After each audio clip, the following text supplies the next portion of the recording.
I want to get away.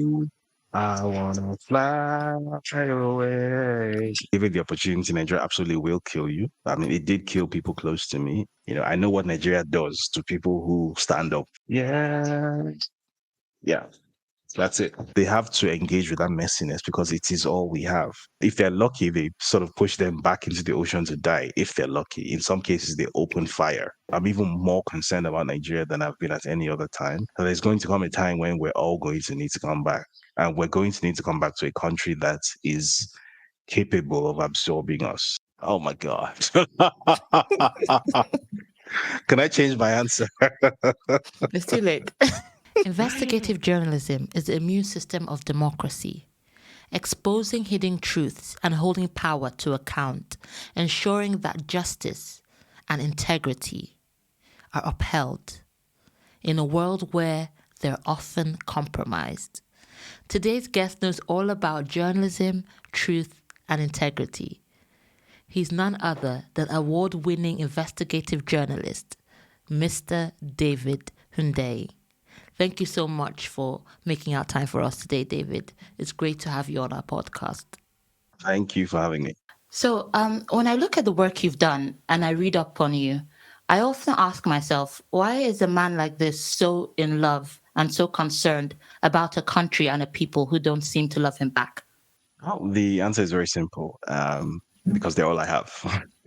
So, even though I've been able to, obviously, I have access to residencies, potentially citizenships elsewhere, but my experience of the world in all my 34 years of existence, bear in mind that I've been traveling regularly since I was a child.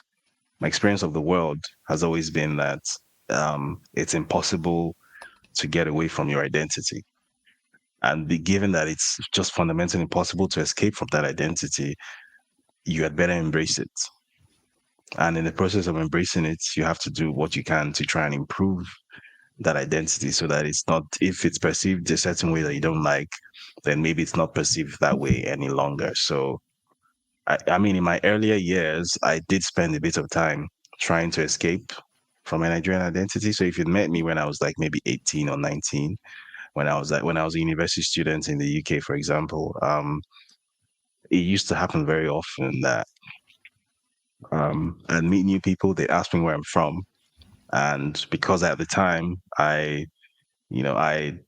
nowadays I make more of an effort to speak with a sort of more Nigerian sounding accent. But back then, I used to speak like with a full Oxfordshire twang back then. So I could get away with saying that I was born and raised in the UK. So if you'd ask me where I was from, I'd probably give you an answer like Lewisham or something.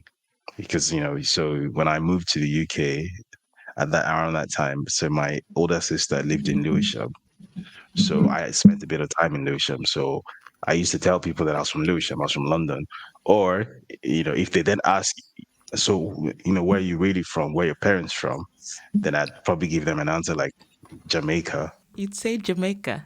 Yeah, I used to be that guy who used to lie that he was from Jamaica because saying that I was from Nigeria felt like, once I say that, then conversation goes a certain way that I don't want it to go. And I don't want to be judged as a Nigerian, because I don't feel like that's an identity that describes me. I'm a whole person in my own rights. I'm a very interesting person in my own rights. I don't like being portrayed in a certain way, through no fault of my own. So I used to be that guy. And I guess what changed was as I spent more time in the UK, it became evident that even those who were the so-called Black British or, the Caribbeans or whatever, their experience of the world wasn't actually that different to mine. So I had this idea for some reason when I was coming in as a teenager, I had this idea that once you assimilate into the system, whatever that means,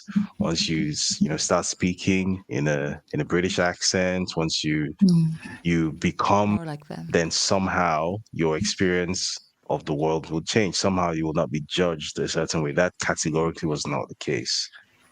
It became obvious that if you're moving away, even if you've successfully alienated yourself from your Nigerian identity and you become this thing called Black British, that the Black British identity isn't much better because, especially after university, when when it was time, for example, to look for work, then it became very obvious that um, there's a two-tier economy in the UK, right? So even if you have the same skills, the same qualifications, you've been to the same schools as your white colleagues, after university, this was 2012.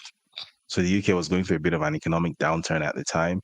There weren't really many jobs available, and it became evident that my black contemporaries were either going back to university to do a master's degree because they didn't know what to do with their lives. At that point, there were no options, or they were taking up all manner of like low paying sort of semi-skilled or unskilled jobs just to get by. People were getting work at McDonald's. People were just doing things to survive. And then my white colleagues, they were getting apprenticeships. They were getting what's the word I'm looking for? They were getting internships. They're getting onto graduate trainee placements. And it was like, well, but we graduated with the same grades. They're not smarter than I was.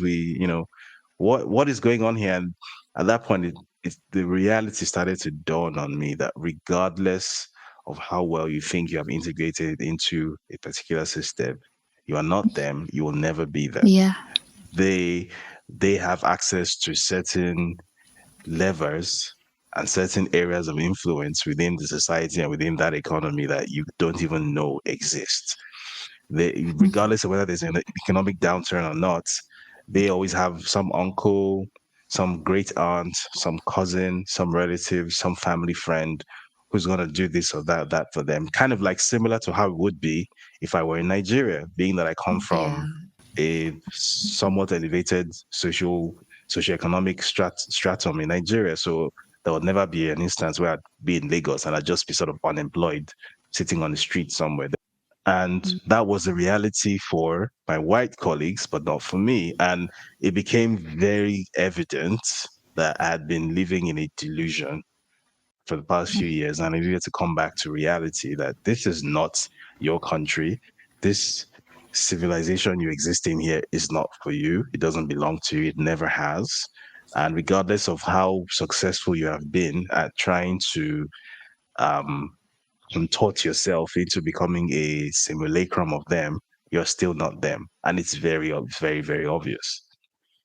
So I knew instantly at that point that, first of all, I needed to go back to Nigeria to start over, which I did in 2013. And I also knew that when I got back to Nigeria, I couldn't become one of those people whose sole purpose in life becomes to complain about how Nigeria is not measuring up to some entity abroad, and that my purpose rather should be how to do whatever I can to improve Nigeria so that we no longer have to make those comparisons. So that was the mindset that I came back to Nigeria with, which, to be honest, not everybody understood. I remember during my youth service, I served in Ekiti State between 2013 and 2014. When occasionally people would have conversations with me and they'd realize that I went to school in England and I came back to Nigeria and I had no intention of going back to England. Like I was here, you know, for the long term, and they'd be confused, like, what the hell is wrong with What happened? I was working so I was working at a place called the Broadcasting Service of Ekiti State. And I remember some civil servant, I forget his designation, who was talking to me and he realized where I was coming from and he like made a joke about it that you must have been reading the works of Marcus Garvey. And he didn't say that as a compliment. He said that in a very sarcastic way that yeah, you must have been reading about the United Negro Improvement Association and how people need to come back to Africa. Ha ha ha ha. He found it hilarious, the notion that someone who had had the opportunity to live in the first world would ever come back to Nigeria and make it their ambition to live and exist and thrive in Nigeria. He found it absolutely bewildering. He thought I was a bit stupid actually. So but my perspective has not really shifted since I had that come to Jesus moment in 2012 when I realized I have a home, right? And regardless of whatever I do in life, this is always going to be my home. I can't change my home, because your home is tied up to your identity. And whether you consciously reject your identity or not, the world will never allow you to reject it. That's just the way the It world will. works. You don't make the rules and you don't have the power to change the rules. So since I've had that realization, which was what, 12 odd years ago, that has always been my thing. So you can sort of draw the line from that right up to where I am right now. Have you ever thought of, that thing people say that, Americans will fight and die for America, British will fight and die for Britain. But when you're Nigerian, you don't need to die for Nigeria. Nigeria will kill you. What's your thought on that? Well, so that is true and false at the same time. So it's true in a sort of day to day on the ground visceral sense, which is that given the opportunity, Nigeria absolutely will kill you. I mean, it did kill people close to me. I've told Oh, the story multiple times of how I lost my dad. sorry to He hear died in about that. 2017, and it was the most random and unnecessary death in the history of random and unnecessary deaths. It was, you know, anyway, the less said about that, the better. So I have sort of very first-hand experience of this. Well, okay, so the story there was he was 66. He wasn't an old man. He was managing a couple of health conditions, so he was diabetic and hypertensive, which is not rare for a 66-year-old. And it just so happened that one day he had a partial stroke, which again is not so rare for a hypertensive 66-year-old. It's not beyond the realm of expectation. And it wasn't a complete stroke, it was a partial stroke. And why he died was basically that there was no ambulance available to get him to a hospital. That's it. That's the end of the story. We literally just watched him die. I called the ambulance service, and it took them fully 2 hours and 10 minutes to show up for no reason. We were like 10, 15 minutes away from Bagada General Hospital, which is one of the biggest hospitals in Nigeria. There was no reason for him to die. He just died. We couldn't get him to the hospital ourselves, otherwise we would have. But it just so happened that this happened when he was upstairs.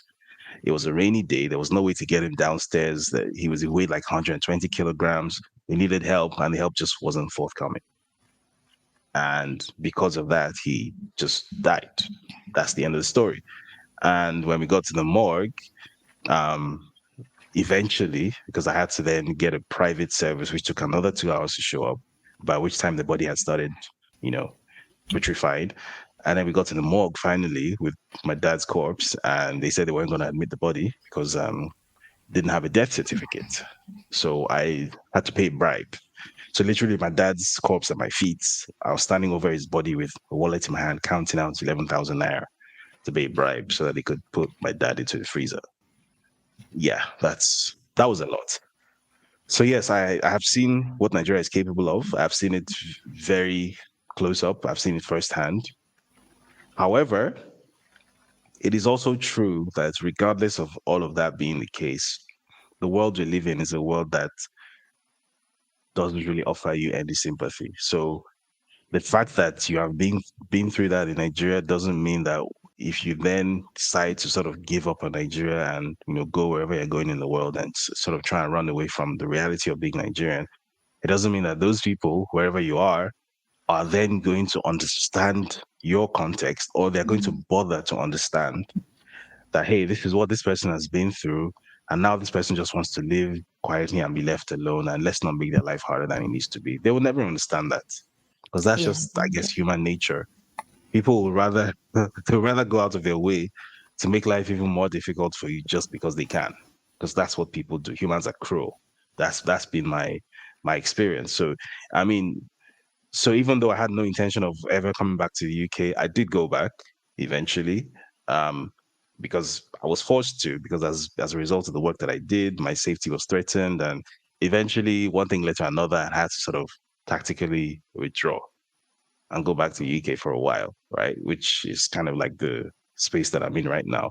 But even though like I was physically in the UK, I could still very much sense that even compared to when I was in the UK as a teenager, the discomfort I felt at being Nigerian, it was even more magnified now. It was even more uncomfortable now because I'm sure you saw the recent events Yeah. It was across the quite UK where scary. Yeah, that wouldn't have happened in 2008, I don't think. But the fact that it's happening now means that the mask is slipping off, and the majority population there is even less able or less willing to even pretend to be civil Yeah. about certain things. They're less willing to pretend that, you know, they they don't hate you, because they do, and that's the truth. Like we've long known it or suspected it, but this was empirical evidence. We saw those images of people being dragged out of their cars and beaten up. We saw people stopping traffic to check the color of the driver in the car.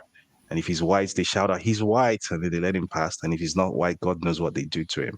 And then they smash up the car and whatnot. We've long known that this mindset exists.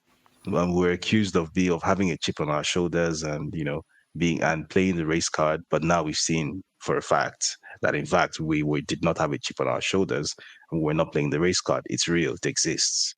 And there is and the fact that it's being put in your face like this, in my mind, shows that the danger is even more imminent. So given that context, I think it's even more imperative now to ensure that we actually have a home that we can return to, because I believe that sometime in the next decade, those things which ones seem like fringe positions, like the idea of having mass deportations and things like that, I think those things will happen. They're already starting to happen under some guys or the other. I mean, a couple, maybe 10 years ago, it would have been unthinkable if you said that um, there will come a time when uh, border police in Europe would like knowingly murder people because they don't want people coming into their country, maybe through the Mediterranean or whatnot. They'd murder people at the shore. That would have sounded incredible 10 or 15 years ago. It's almost like a weekly reality now. They call it pushbacks, but that's a very sort of sanitized term for what it actually means. So you have those boats filled with migrants from Africa coming Yeah. across the Mediterranean, trying to get to Sicily or Lampedusa or Greece or wherever. They literally push them. If they're lucky, they sort of push them back into the ocean to die. If they're lucky, in some cases, they open fire on these vessels. Like they actually murder migrants. That's a thing now, and it's a regular, ongoing thing. Yeah. And people know that it's happening, and it's like, well, shouldn't have come on boats then. That's like a mainstream political position now. So that sort of rightward drift is very evident. So I think now more than ever, it's actually important that whether we say that we're here legally, we have papers, we have the passports, we are citizens, the people who are driving these political movements, they only see one thing. And we all know what that one thing is that they see. And if that one condition is not satisfied, regardless of whatever paper you have that says otherwise, they're going to classify you as the people who shouldn't be there.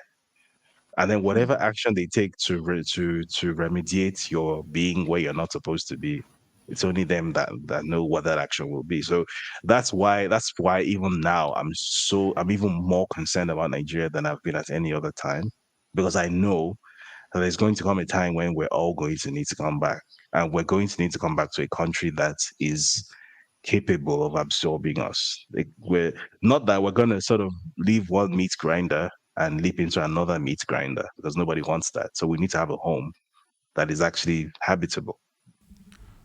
What do you think needs to be done to make Nigeria more habitable? And is it even possible? Because some people have said it's not possible. It really is. And the issue, which I guess people who say things like that, the issue they don't want to address is that the politics of Nigeria controls everything in Nigeria.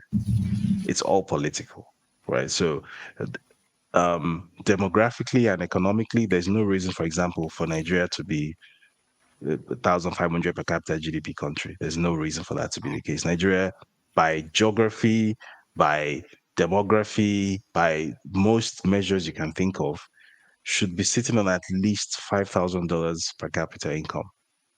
So Nigeria's poverty is completely artificial. It's political, Wow.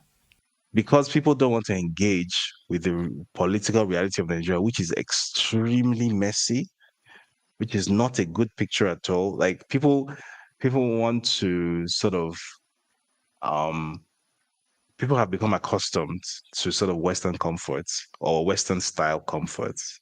And people want to believe that that's how the world works. But the truth is that the so called Western world wasn't always this way. As recently as 60 or 70 years ago, it wasn't this way at all. Right. So this sort of set of cultural, European and American dominated cultural norms that seem to have thought of as the ideal now, they're very recent creations, right? America, for example, in most meaningful senses of the word, wasn't a democracy until 1962, was it? When the Civil Rights Bill was passed. But yeah, you couldn't call the US a democracy until that point because fully 14 or 15% of its population wasn't allowed to vote because of the color of their skin. So the US wasn't a democracy till the 1960s. That's an empirical fact, right? The most of what we know as Europe now, as at 1950, was basically lying in rubble. Everything that is Europe now is a 60 or 70-year-old construct. It simply didn't exist prior to 1945, right? So people need to accept that the process of building nations is extremely messy. It's also extremely violent. That's the reality, right? So we often make reference to the French Revolution, and we understand that it was a moment, it was a time of extreme upheaval. What I guess we don't talk about enough when we reference the French Revolution is that it didn't take 3 months. The French Revolution, if you look historically, took the best part of a century from start to finish, and it was a period of extreme violence. Right, so these things are messy, and Nigeria is messy. That's a reality. So I'm not saying that people need to sort of, wear a Che Guevara hat to come home with an AK-47 and start shooting stuff. That's not what I'm saying at all. But I am saying that people need to deal with the reality that building stuff is messy, especially when you're building stuff for yourself, as against having someone build something in your For space for them, yeah. but purports to be for you. Right? Because currently, what we have in Nigeria is a situation where with the current. So I'm going to use the current government as a case in point. The current government was, to all intents and purposes, installed by foreign power. Nigerians did not vote for the current government, but the current government is able to remain in power because it has support from the U.S. State Department. That's just a material fact. That's a reality. So what that means is essentially Nigeria is being ruled, not governed, ruled by what I describe as a hostile occupying regime, right? It's being occupied by a hostile entity because these people know they didn't win any election. And these people know Nigerians did not want them there. They know that very well. They know how they got there. I mean, the president himself made a comment a few weeks ago, which was widely reported in the Nigerian media when he was speaking to traditional rulers, I think in Sokoto State, where he told them point blank that I paid my money and I found my way there. So he knows what he means when he's saying that he bought that position. He knows people didn't vote for him. He knows he didn't win an election. He knows he stole it. And he knows he's occupying that position illegitimately. He's very well aware of this. And he's not ashamed of it. There, yeah, and his agenda there is diametrically opposed to the interests of the generality of Nigerians. So, is the generality or are the generality of Nigerians then prepared to oppose such things? That's the issue because historically Nigeria has. I mean, arguably you can draw this line back as far as the pre-independence era. Unlike most other African countries, which had some form of um, organized, even violent independence struggle, independence war, independence movement. I mean, Nigeria did have an independence movement, but it was an independence movement led by the sort of landed gentry. It was an elite independence movement led by people who owned newspapers and who wrote opinion columns and people who had seats in parliament, right? In countries like Kenya or South Africa, who were their freedom fighters, who were the leaders of their independence movements, you had people like Tom Mboya, people who were involved with the Mau Mau uprising. Now, I'm not saying this to say that, violence is the solution to everything, but what I am saying is that where people have a history of sacrificing to up to the point of even sacrificing blood to get what they consider to be their freedom or to get what they want, those countries historically have turned out to be generally more cohesive than Nigeria. Because what Yeah. happened in Nigeria is that instead of a Kenya style thing or even a Ghanaian style thing, where I mean, the case of Ghana is a bit special because more than 70% of Ghana is a single ethnic group. So Ghana is one of those rare African countries which is able to function almost like a family, which is why Ghana is a very peaceful place, generally speaking. There's very little sort of ethnic rancor, violence. That's all. You don't see that in Ghana. So I guess Ghana is a different situation. But countries like Kenya, countries like South Africa, even though I have my own reservations with them, countries like Zimbabwe, countries like Zambia, Malawi, Angola, these countries had real independence struggles, and the people were sort of conditioned to think of themselves as a collective fighting for a common goal. And when I say the people, I'm talking about peasants, ordinary people, regular people. They developed Mm. a group consciousness, which still exists to date. Right. So if you were to ask a Kenyan, what does it mean to be Kenyan? They can actually give you an answer. The identity Kenyan means something to them. If you were to ask someone in Kogi what it means to be a Nigerian, and you were to ask someone in um, Ilejemeje in Ekiti what it means to be Nigerian, and you ask someone in Sokoto what it means to be Nigerian, you probably get three different answers, Yeah. right? Reason simply being that Nigerians have never evolved a group consciousness. So the reason is not because Nigeria is ethnically diverse, because all those other countries I mentioned are also ethnically diverse. But the reason is Nigeria never needed to. Nigerians, the generality of Nigerians never developed a group consciousness to fight for anything. And that has continued up to date. So even now, Nigerians know very well that they are being ruled by a hostile occupying regime. They're not doing anything about it because, again, it's just not in the psyche of Nigerians to come together and fight for a common cause. It's just not something that we do. Yeah, we're So, not united. a new type of consciousness needs to be built, a consciousness of group resistance and getting things done together as a group, learning to agree in large numbers and execute actions in large numbers. We've never done it before historically, but we have to learn. Because if we don't, the world is becoming a more and more dangerous place Mm. to be a black person or to be an African. And if we don't, we're all going to die, basically. So we have to figure it out. The advantage we have now compared to any other time in history is that now, due to the power of this thing, we have access to infinite information and infinite real-time communication, like in real time. So people are able to exchange ideas and to organize themselves in large numbers in a very short space of Mm. time outside of the control of the government. So we've started seeing like the green shoots of this. So we saw this with NSAS, for example, which sort of basically sprang out of essentially nowhere. That we saw this with the so-called obedient movement during the 2023 election cycle. Um, I'm not so sure the most recent protest movements really fits into that dynamic because I think that was definitely a lot more centralized. But what I am saying is that we've started seeing the green shoots of a new type of consciousness where people are able to come together in Nigeria and agree on things and take actions in large numbers. So yes, it will be messy. It will be very messy, but we have to be prepared Yeah. to deal with that messiness and to accept that just because it's messy doesn't mean that it's wrong. Just because it's messy doesn't mean that we should have nothing to do with it because the places that we think are not messy were much messier when they were going through their own Mm. societal reorganization. They were so messy that they messed up the whole world in addition to themselves.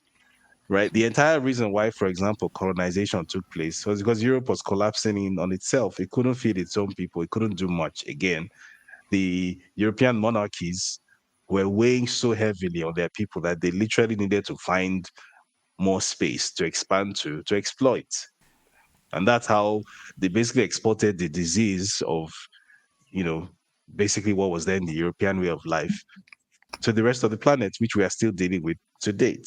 And we are dealing with the consequences everywhere in the world, including on the continent of Africa. So just because we are going through a messy period doesn't mean that we are, we're primitive or any of those narratives that, subconsciously repel people away from Nigeria because, oh my God, it's just such a nasty British hellscape. Yes, it is a nasty British hellscape to a large extent, but it is also the case that it is also potentially a very beautiful place. And there are also things that are also going very right in parallel to the things that historically have always gone very wrong. So it's a matter of perspective, right? Which is not, by the way, this is not me saying Nigeria is great. Pack up everything you have and go back to Nigeria today. I'm not saying that, that might not be realistic. But what I am saying is I think people need to develop a more realistic view of how the world works. All the privileges that one enjoys in the so-called first world are completely temporary. I mean, we should have. When the court ruling regarding Shemaima Begum came out a few days ago, that's the final legal challenge. That's as far as it's possible to go with her legal challenge. This is the final ruling. When that ruling came out, I think that should have given all of us a very clear picture of what it actually means to be black or to be an immigrant in a white person's country. Because essentially, here you have this lady who was born in the UK. She has lived all her life in the UK. Her parents immigrated from Bangladesh, but she herself has never even been to Bangladesh. She doesn't have a Bangladeshi passport, right? She doesn't, there's actually nothing that connects her to Bangladesh except her parents. She was born and raised in the UK. She's a Brummy. And she did something that the UK authorities deemed to be against the interests of the British state, and she was stripped of her British citizenship. And the judgment, if you read the judgment, what it says is that as long as she's not being rendered stateless, then the UK is permitted to take away her British citizenship. Now, Wow. the implication of that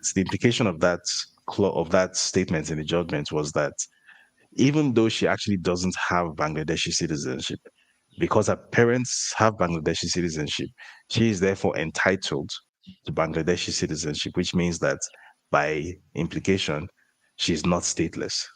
So even though the UK has taken away her British citizenship, she's still a Bangladeshi citizen. So she's fine. So the UK can take away her citizenship. And the judgment also goes further to state that because she has I think it was her grandparent that was referenced. So because she has at least one grandparent who has another citizenship, then the UK is allowed to take away her citizenship. What that means is that your child, so I'm going to imagine you immigrated from Nigeria. So your child is probably born in the UK. Yeah. Your child's child. So if your child grows up and has children in the UK, your child presently is a UK citizen, maybe doesn't even have a Nigerian passport. If your child's child, who is also a UK citizen, probably at that point has no connection whatsoever with Nigeria. If your child's child, for whatever reason, um, it is determined that the UK no longer wants this person to be a British citizen. The UK is allowed to take away your grandchild's British passport because, according to Wow. them, their grandparent, that is you, has Nigerian citizen. You have Nigerian citizenship, so that child is still um, entitled to Nigerian citizenship, meaning that they cannot be stateless. So it's fine. So basically, deport them to a country that you've never been to, and they have nothing to do with except the ancestry. That's a thing now. It's a Wow. law. So what that means functionally is that there's two-tier citizenship in the UK. And by the way, it's the same across Europe. It's a similar system in the Netherlands, where it's actually stated quite categorically that your citizenship, when you are awarded Dutch citizenship, it's actually stated that in the event that you do so and so and so and so and so thing, your citizenship will be taken away from you. Given that that's the situation, I think people need to be more realistic about the privileges that they enjoy in first world and understand that regardless of how messy Nigeria is, they have to engage with that messiness because it is all we have. because everything else we have, wherever we have it, is just a temporary veneer. And as we saw a few weeks ago, once those people in those places decide that they've had enough of us, everything we know as the norm can change in the blink of an eye, and all of a sudden, we're in a different place. What would you encourage us young Nigerians to do? Because many of us feel completely helpless. Like, even looking at your situation, what you've gone through trying to make a stand. Is there really anything we can do as young Nigerians? I guess there are several things that can be done. The most important thing is political organization, because I feel like, despite the fact that Nigeria has and I'm speaking from a diaspora point of view now, despite the fact that Nigeria has a relatively large diaspora, um, there is Mm. the Nigerian diaspora wields very little power compared to its size, Mm-hmm. compared to its economic heft. For whatever reason, the Nigerian diaspora is not able to sort of come together and organize itself to wield any significant political or narrative power in Nigeria. So, for example, I run a media platform called West Africa Weekly, right? The reason why West Africa Weekly is able to take on the stories that it does and do journalism in a very robust way that it does in the Nigerian space without having to accept money from actors in this same Nigerian space, which would compromise its mission, is because the investment team that basically took West Africa Weekly off my hands, essentially, because I started it off as a Substack newsletter, and then the investment team came on, and then now it's a website. It has a media team. They do videos. We have all these things going on. The reason that's possible is because these are a group of young professionals who are based primarily in the US, some in the UK and mainland Europe. So they've been able to pull together their resources and inject some money into the organization. So with that, we're able to hire reporters, do this or do that. And that's how come we're able to do certain types of journalism that are even to the benefits of the diaspora. Um, but that's just a very small localized example. I feel like this should be done at the scale of like 100x. Even when it comes to, for example, funding political candidates, I feel like the Nigerian diaspora isn't able to even say, I don't. Let's say you come from, I don't know, Abia State. I don't know what state you come from, right? Let's say the diaspora from a particular senatorial district in that state were to come together and decide that we've had terrible representation since 1999. We need better representatives, both in the House of Representatives and in the House of Senate, and we need to make it happen. And this is who we've decided as a group we want to represent us, and we're going to fund this campaign, and we're going to make it possible.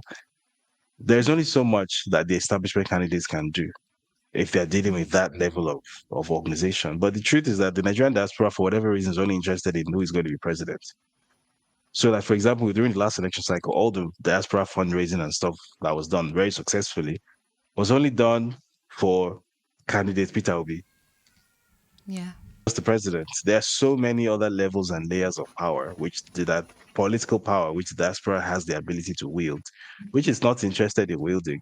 Again, because it just seems like it's a lot of hard work. And I guess our people love solutions that are quick and easy and visually spectacular. Our people love to hear, donate this $1,000 now, and we're going to change Nigeria's president. That's a huge, visually spectacular event. The amount of investment required is minimal. The turnaround time is relatively small. This is a few months, and ultimately that didn't happen because the establishment candidates happen to have even more money than all of the fundraising was able to raise, because that's the essence of being a hyper successful criminal. So young Nigerians, specifically in diaspora, need to organize themselves politically, need to come together in groups, and need to become deliberate, intentional about using their economic heft to change certain specific things back home in the political space. Or I mean, things like this are done on a small scale, but it's always about, okay, let's send so and so number of kids to university. Let's sponsor kids who did well in JAM, sponsor them to university from our village. All those are great and very, very, very, very commendable efforts, but it needs to go beyond that. Right. You can't have a diaspora of allegedly 10, 12 million people who are also, I mean, in the US, for example, Nigerians supposedly are the single most successful immigrant group in the entire Wow. US. So you can't have that kind of diaspora and yet have no voice in the local politics of the country that you come from, which is currently the case. So I think that's the first thing that young Nigerians need to do. The second thing young Nigerians need to do is be obsessive about taking in information about their country. Because another issue that I constantly run into when trying to educate people is that people don't even know what the issues are in Nigeria. So if we were to ask a typical Nigerian, what's Nigeria's fundamental problem? They'll give you some very sort of lazy surface answer like corruption Corruption. or bad leadership. Those are symptoms. Like those are problems, right? But those are symptoms. So it's like if someone has AIDS and you ask someone close to him what's wrong with this person, and the person tells you, oh, he has flu, he he has symptoms of flu, he has fever. Yeah, all of those things are true, but those are not the issues. So if you're giving the person paracetamol, you're not actually changing anything because the issue is that this person needs, you know, treatment for the Yeah. underlying, HIV issue. And that's kind of like how it is in Nigeria. We have a large population of young people who don't know what is going on in the country around them or the country that they left and don't know what the issues are that they should be concerned about.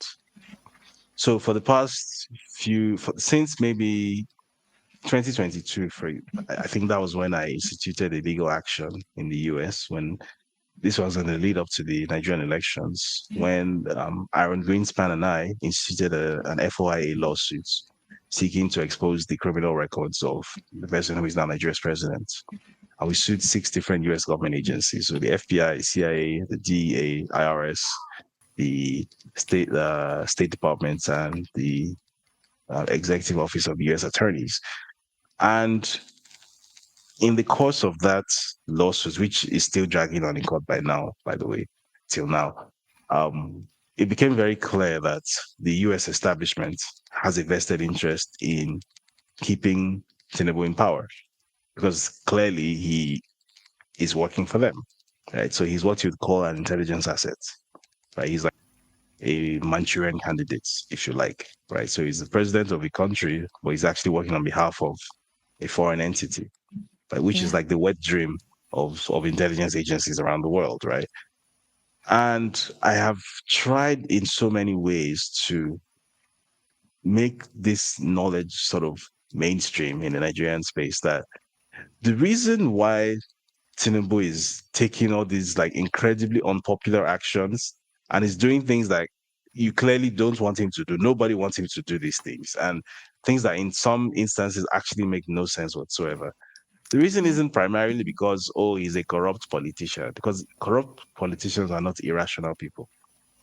Even a corrupt politician is a politician first and foremost. They know what's going to make them unpopular.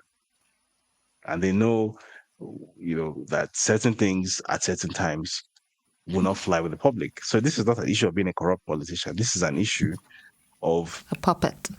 being puppeted by certain external entities, by external powers. And that's actually what you need to be focused on right now.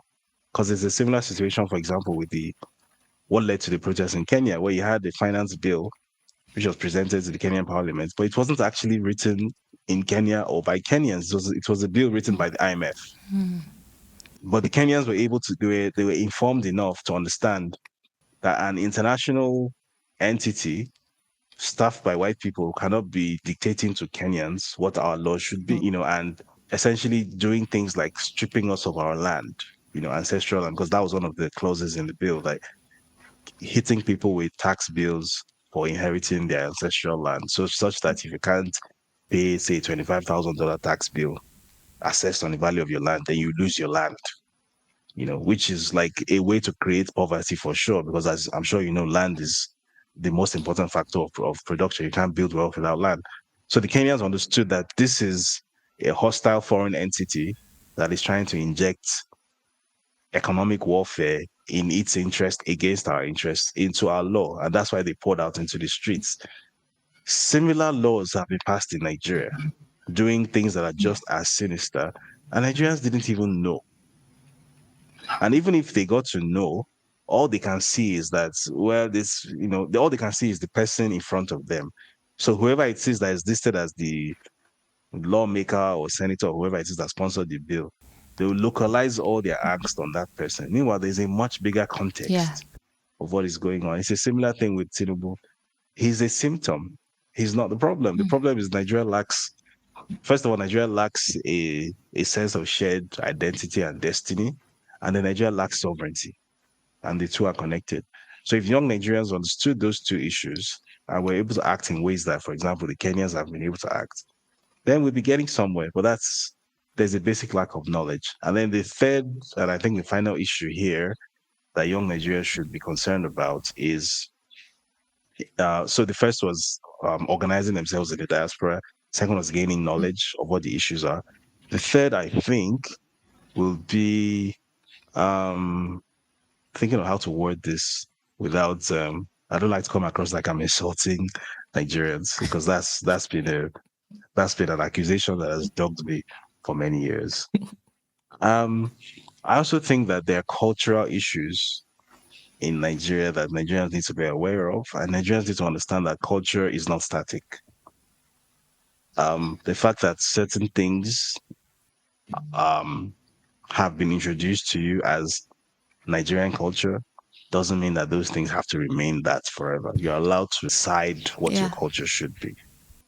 In particular, I would say one constant roadblock that hampers Nigerians from learning, unlearning, iterating, reiterating, and becoming better people. One constant roadblock I keep observing is that Nigerians, almost from birth, are taught in several ways to be extremely self-immersed and um, hard-headed. Let me just put it that way.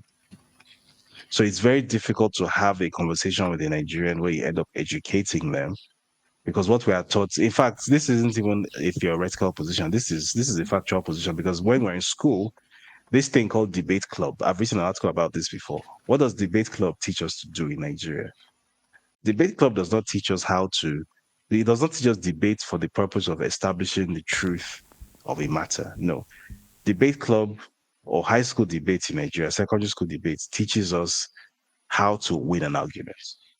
Yeah. Whether you're in the right or not is completely beside the point. The point is using gesticulation, using voice modulation, using truthiness instead of truth. So truthiness meaning that throwing out stuff that sounds like it could be true, even if it's complete bullshit, and decontextualized statistics and that sort of thing. And using all these debate hacks, then you win an argument. That's what we're taught to do in school. So if you are learning how to become a typical Nigerian politician, that training starts in school. And the training starts from debate club. Because that's where you are taught all these things, where you are taught to be disingenuous, where you are taught that the purpose of having a conversation where people disagree is for you to win.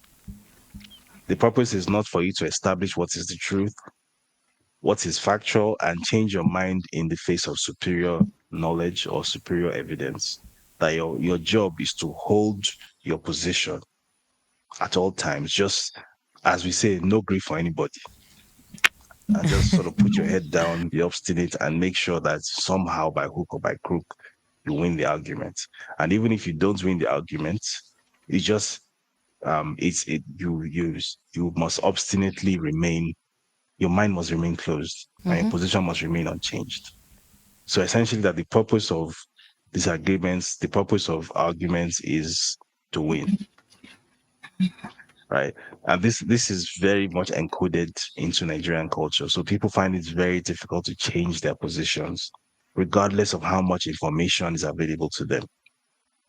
regardless of how much information. I've had, I mean, this is like a really minor anecdote. I had an exchange on Twitter one time where someone uploaded a video of, there was a conversation going on about whether juju is real or not. And I made a comment along the lines of, well, everybody always knows somebody who knows somebody who knows somebody, but nobody has actually ever seen these things. Like, and none of these things, by the way, was able to stop the British from burning down Benin in 1897 and then packing Yeah, all the so-called juju to the British Museum, where 200 years later, it's still, nearly 200 years later, it's still, still there. you know, there chilling behind the, the air-conditioned glass, and we're even begging them to loan it back to us. So what the hell do you mean by juju? Then someone uploaded a video of water in a plastic kettle, right? And the plastic kettle was on like a heated coal pot, and the water inside the kettle was boiling, right? And the person said this is evidence of juju. Because in the person's mind, when plastic is in contact with anything that is that hot, it's supposed to melt. So for the fact that the water is boiling inside the plastic, but the plastic itself hasn't melted, that means that there's something metaphysical going on. Meanwhile, as anyone who completed secondary school physics would tell you, this is simple convection. Mm-hmm. Essentially, that water is such a poor conductor of heat that as long as there's water inside that kettle cannot melt because the temperature of the kettle cannot go above 100 degrees Celsius, which is the boiling temperature of water. So, I mean, it's a very simple physical explanation. You definitely don't need to delve into the realms of juju to explain why the water was boiling inside the kettle. And I pointed this out that I hope this is not your argument for juju, being a real thing. Right? I actually thought you would bring something more significant than this. And would you believe that? I mean, the tweet is still up. I'm sure you can look for it sometime. I was swamped by comments from people saying that um, I'm unwilling to learn and that I'm stupid. That how can I see evidence like this and I'll still say that juju is You not don't real. believe it. Okay, so you've put me on the spot there. So whatever answer you get, you take it like that. So I don't like using the term because I think people, once they hear that word, they get a lot of problematic ideas inside their heads, and then they start fitting and judging me a certain way that I don't like. But if you had to describe my position using a word, you would use the term atheist to describe me. I don't the the conventional concept of a god or gods. I don't I don't think that anyone has ever been able to establish it. Now, that's not to say that there's 100% probability, 100% certainty that there certainly isn't such an entity or entities, but the fact is that we simply don't know.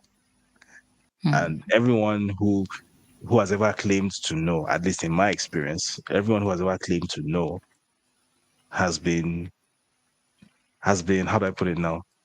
So I was raised as a Jehovah Witness, right? My family were Jehovah's Witnesses, which is a very well known religious cult. And one thing I learned from my time as a Jehovah Witness was that something that religions are very good at doing is convincing you that something that somebody told you is an absolute truth. And the reason it's an absolute truth is because it's true. And the reason that is true is because it's true.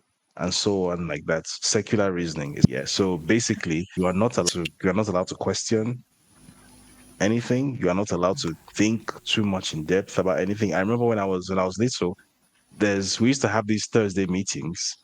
The church we used to call it a Kingdom Hall. So on Thursdays we used to have this meeting called the um I think it was called Ministerial Training School, if I remember correctly. I don't remember the exact name. It's basically the meeting where you learned how to engage with people when you go out with your bags and preach to them, which was the thing that Jehovah's Witnesses used to be known for. I don't know if they still do it.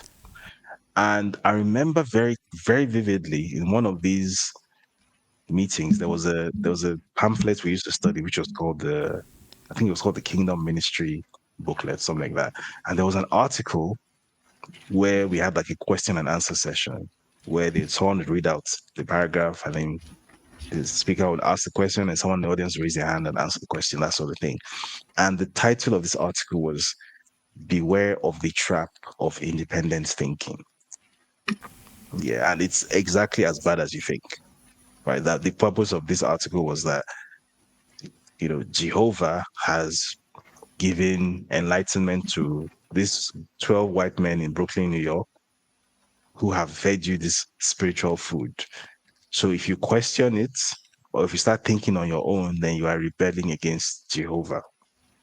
So after it took actually quite a bit of mental effort to deprogram myself from what it meant to actually believe in a religious cult. And I guess once I started to understand how religious cults work, it gave me an insight into how religions in general work. Because religious cults and mainstream religions are actually not that different. The religious cults just go much further. But the basic um the the sort of narrative basis for both is pretty much the same. There's an unexamined set of claims. There's an unquestioned set of claims and beliefs, which are the core of those things. Claims and beliefs that you are not allowed to question, and it's perceived as even disrespectful to question, and are then treated as though they are facts. They're just beliefs, but they're then treated as though they're self-evident facts. And then everyone has to just go along with it. And if you don't, then somehow you're doing something wrong. Right. So that's always been my problem with religion. So the difference between the religious method and the scientific method is that, and by the way, by saying this, I'm not saying that science is like some sort of counterposition to religion, because obviously many religious people who are also scientists and vice versa. But I'm just using this as a comparison. The scientific method assumes its own ignorance. Someone using the scientific method assumes that they don't know the facts of a matter. So the first thing they do is observation. Then they hypothesize. Then they test, they experiment, and then they eventually come up with a conclusion, which is always subject to change. So under the scientific method, whatever is held as a scientific consensus fact, it's always understood that that thing itself is subject to change. So once upon a time, it was held as a scientific fact that Pluto is a planet, and there are 9 planets in the solar system. Now, Pluto is no longer classified as a planet. That's how science is, because knowledge is updated. The religious method assumes its own omnipotence and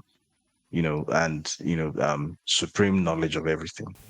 So under the religious method, it's assumed that this holy book contains the answers to absolutely everything, to all the questions that you can have.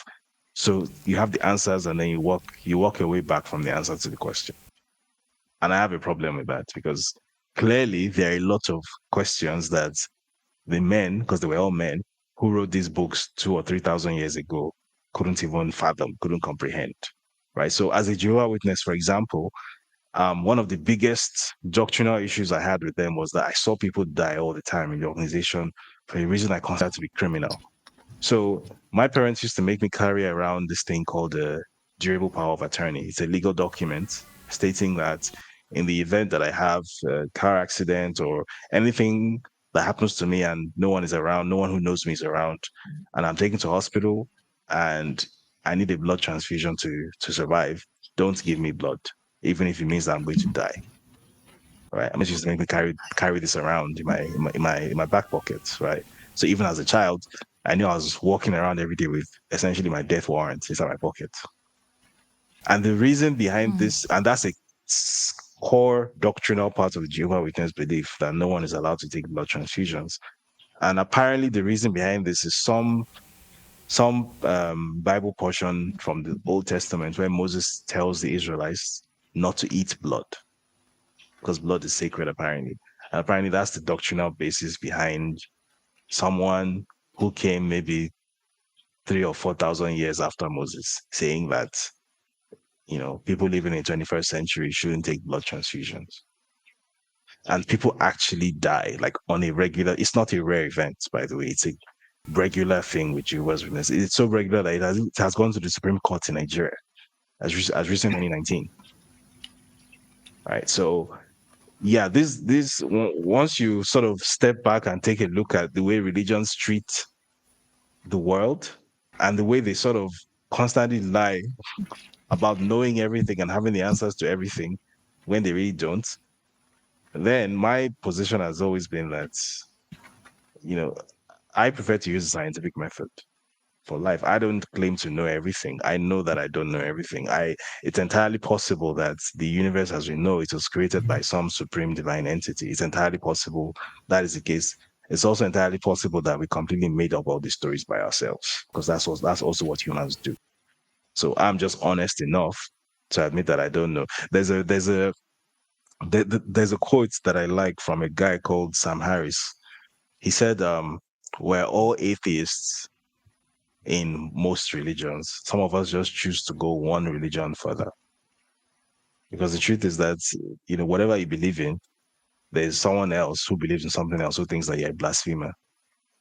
So if you're a Christian, for example, and you believe that Jesus Christ is God or whatever, in the Islamic religion, Jesus Christ, or Isa as he's known, is just a prophet. So the Muslims consider Christians to be blasphemers. And then the Yeah. Jews, whose religion precedes both Islam and Christianity, consider both Muslims and Christians to be idiots, To be blessed. right?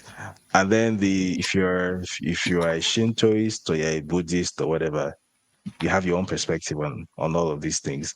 So basically, all of these people cannot be right at the same time, and yet they all believe that they're right. So clearly, something else is going on here. That's my perspective on it. So does that mean that with all these times your life has been at risk, you've never prayed for guidance or, used faith? Well, no, because first of all, when I got into this, I understood exactly what I was getting myself into, and I understood that there was every possibility that I could potentially lose my life at some point. I wasn't unaware of the risks involved in what I was doing, and I decided to go into it because, well, I believe in I believe in my mission. I believe in the necessity of my mission. I believe that people need this voice now, and nobody else is going to do it, because I guess what makes me uniquely positioned to do this is that I have a mix of circumstances that most people simply don't have. So I come from a certain socioeconomic placement in Nigeria. I've had access to a certain level of education and exposure. There are certain places I've been, things that I've seen, that levels of access that I have. So it's very difficult for the Nigerian system to sort of ignore me or discredit me in the ways that it normally would to Mm. who is the typical Nigerian journalist, because I'm not a typical Nigerian journalist. I come from a completely different context. So when I was coming into this space, I knew exactly what to expect. I knew what was going to happen. I've read my history. I know what Nigeria does to people who stand up and try to be counted. I know what happened to Dele Giwa. I understand these things. So I believe that humans are born with free will. We all have consciences. We we have the ability to make choices. I have made my own choice. So when I was going through, or it's not even when, because I'm still going through some of these things, but when I am going through some of these things, I don't feel sorry for myself, because I'm like, well, this is the price that has to be paid. Somebody has to pay this price, right? The people who built their countries in the West, these by and large are not particularly religious people. Even if they claim they were doing what they were doing in the name of one pope or something, if you actually read them in their own words, most of them were as atheist as they come. And when they were building their countries and taking all these actions that built their societies into the societies that we immigrate to today, even including the criminal actions that they took, you could see in their frame of mind was all about, this is what needs to be done. I'm going to get it done. I have to complete the mission, and that's all there is. Nobody really needed the support of some deity to do it. They got it done. I've always thought that's it. Even though they used it for the wrong reasons for the most part, because they did criminal stuff with it. If you look at the positive side of it, I've always thought of that as a very adult mindset, a very adult way of engaging with the world. That's instead of constantly seeing yourself as powerless and, you know, basically seeing yourself as a victim all the time, somebody who needs to be rescued, who needs saving. Instead, see yourself as a powerful entity who has the power to create a world in your image and to get things done. That's how white people see the world, right? And as I said, even though I'm not a fan of the sort of the European world, the world that has been created in the image of Europe for so many reasons, I'm not a fan of it. But one thing you can't take away from them is that they've been very successful at their mission, and they didn't need, they didn't stand up in church and pray and do Holy Ghost fire and all these theatrics and dramatics that we do in West Africa. They didn't do any of that stuff. They didn't need to. They just they had a mission. They got it done. They focused on what they needed to do. They planned. They executed ruthlessly. They got it done. And then now, us, with all our belief in the God that they brought to us, and then we now modified and retrofitted to make it more Afrobeats. The Jesus they brought to us and the Jesus that exists in Agege now, they are not necessarily the same thing. So I just have one final question for you. Um, in the position you're in, I'm sure it's difficult or very risky for you to, like build a family. If you were to choose to have a family, to build a family now, would you let go of everything you're doing? yeah. So I mean, I am I do intend to build a family. I am in the let me not give myself away too much because again, I have to be careful with what I put out. But I don't think it's an either or situation. It's definitely not an either or situation. It's possible to do both. Um, First of all, I should mention that the last time I actually wrote a story was December last year. I haven't written a story for the best part of a year because I've transitioned away from writing stuff and being on the ground, being on the cover and doing all of those things on the ground to being more of a management level person. So I'm editor in chief at West Africa Weekly. I oversee a team that actually does this sort of on ground journalism now. So, and that there are a couple of people who, I mean, I don't want to put them in trouble and mention their names. So it now looks like David Hundeyin has knighted his successor. That's not what I'm trying to do. I wouldn't do that to them.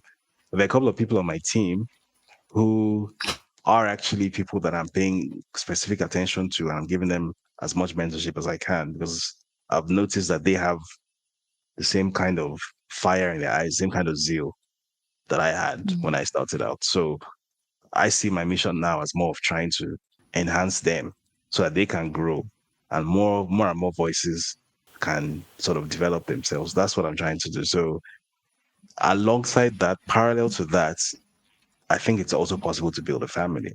In fact, I think it's essential to build a family. I think that if there's one thing I learned from the legacies of the likes of the Nkrumahs and their ideological contemporaries across the Atlantic, like Martin Luther King, Malcolm X, those people, is whether or not they were revolutionaries or not, they didn't allow their revolutionary nature to completely consume them Yeah. so that they did nothing else with their lives, right? For example, they all had children, they all had descendants, they all had stable families, right? So it's not being involved in some sort of revolutionary activity doesn't mean that one lives like a soldier in a bush war. No, one can still have a relatively stable life. One can still um, have a family, have kids. Maybe not in Nigeria, because I don't know whether it's ever going to be safe enough for me to have a family and live in Nigeria with my kids who are bearing my name. I don't know if that's ever going to be the case. But just the fact that um, one is how do I word this now?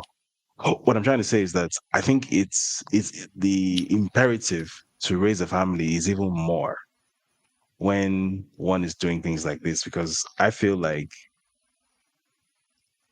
maybe not so much for political purposes, but even just for the purpose of just leaving an example to other people, I think that people need to see that there is another way, right? Because I think this is a very important point I have to make.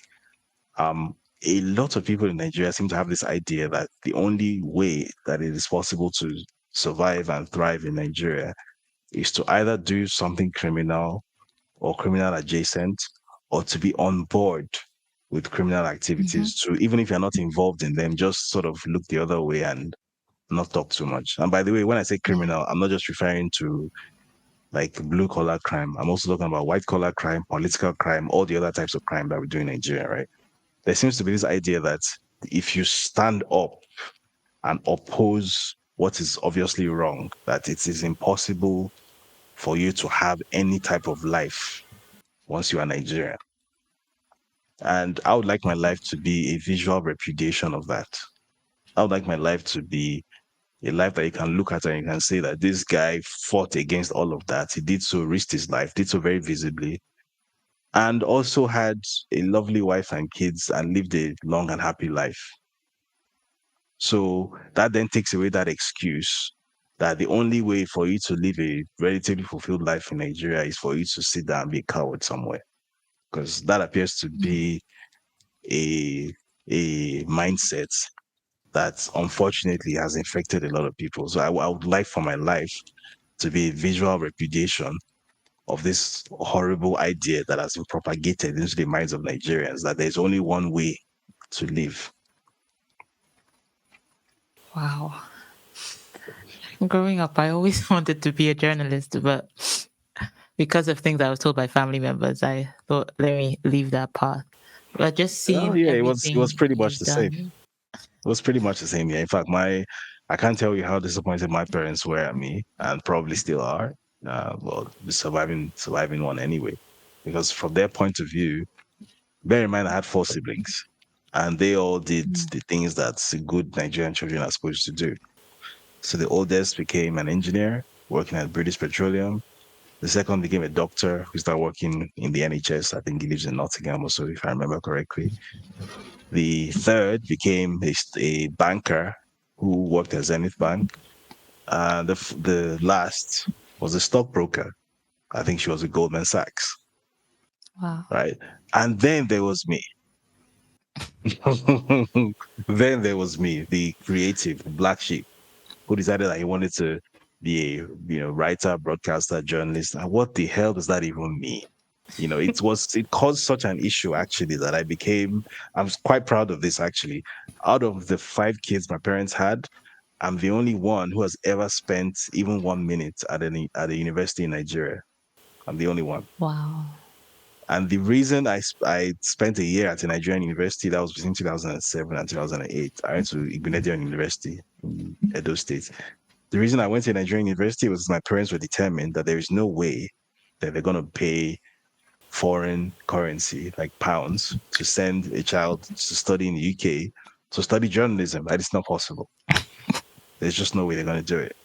So instead, if I'm so determined that this is what I want to study, then go to Nigeria, stay in Nigeria. And So I waste got money tossed. there. Yeah. So I got tossed to Ibeneda University to study mass comm. And long story short, the rebelliousness in me caused such a problem there. Like eventually, like my parents were like, this boy wants to kill himself. Please, oh yeah, while UK. So like me eventually getting to go to University of Hull was almost like my parents getting exasperated and just like, okay, whatever you want to do, go and do. And then my dad warned me, I can never forget this. He warned me that unlike two of your seniors who went outside the country and then failed a year and I had to pay for an extra year, if you fail any year, you're the one that knows how you will graduate. He Wow. told me that point blank. Point blank. I can never forget that. So yeah, I always had that at the back of my mind. But yeah, I was and very much am the family black sheep because they were also very disappointed that if out of all their kids, if you were to have asked them which one is most likely to sort of change the world, they would have said it's David because I was always winning one prize or the other, international prizes as well when I was in school. So they probably thought this is supposed to be some golden child who is going to, I don't know, go and work at the CBN and become CBN governor or something like that. He's supposed to follow the program, either do science or commercial. And I said, no, I want to do humanities. I'm a creative, and they were so disappointed. Like, why are you wasting his brain on journalism? You know. And unfortunately for my dad, by the time he died, he never actually got to see me become, big, quote unquote. So he probably died thinking that he wasted that money. It is what it is. Wow, it's been amazing getting the opportunity to speak to you today. Honestly, like when I see what you do, I just feel so. I believe a bit like in Nigeria being better when I see what you do, and to see someone talk so confidently and defend the truth so confidently, it's always an inspiration. It's always inspiring to see you. I do what I can. And at this part of our interview, we normally do a little game. Do you mind playing? Okay, sure. Okay, I've got 3 numbers, 1, 2, and 3, and whatever you pick, you have to do it. Okay. 4. Oh, sorry. There's no Did I 4. just say 4? Oh my God. 3. Sorry. For some reason, I was thinking I had the range of 1 to 5. Range of 1 to 3. I choose 3. Okay, 3, you have to rap. Oh my God. Can I change my answer? It's too late. Oh my God. So I cannot rap to save my life. Just try. So I'm sure you can I know. do something. I could give you a I beat if that really helps. that's not gonna help, I promise.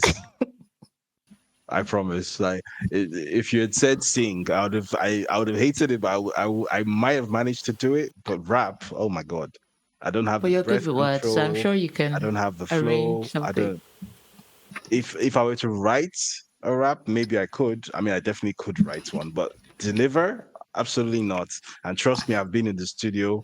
I used to be You might not know this about me, actually. I technically am a music producer. Oh, I wow. used to, yeah, I used to do it more professionally back in the day. Now I'm more of a hobbyist. So in fact, earlier this year, when my most recent book came out, I actually released an official single, a promotional single with it. So the single actually featured Vector, the Oh, rapper, Vector, yeah, Vector the Viper. I actually produced that song. So the song is called The Journey, featuring Vector. So if you search David Hundeyin featuring Vector the Viper, The Journey, you see the song. journey. So yeah, I've been in the studio long enough to know that I cannot rap. So let's But not. you can How about we sing don't do then. that? Okay, let's try the singing Yeah, then. Are probably. you able to sing? Probably. What would you like me to sing? Um, Maybe your favorite song or the song you released, the one you produced. That was a rap song, so nah, probably not. You don't want to try Uh that. Sing, huh? What should I sing? Actually, you know what? Let me go through the playlist on my phone and see if there's a song here that, because what I absolutely don't want to happen is for me to like sing something awful and then someone sees this podcast, takes a clip of this and posts it on Twitter, then it goes viral, which is what some people specialize in doing. So okay. Wow, I have a lot of okay. I found something I might be able to sing along to. So this Okay. is Lenny Kravitz. It's Lenny Kravitz and Quavo. Yeah. Okay, I could definitely sing this. All right, let's go ahead. I want to get away.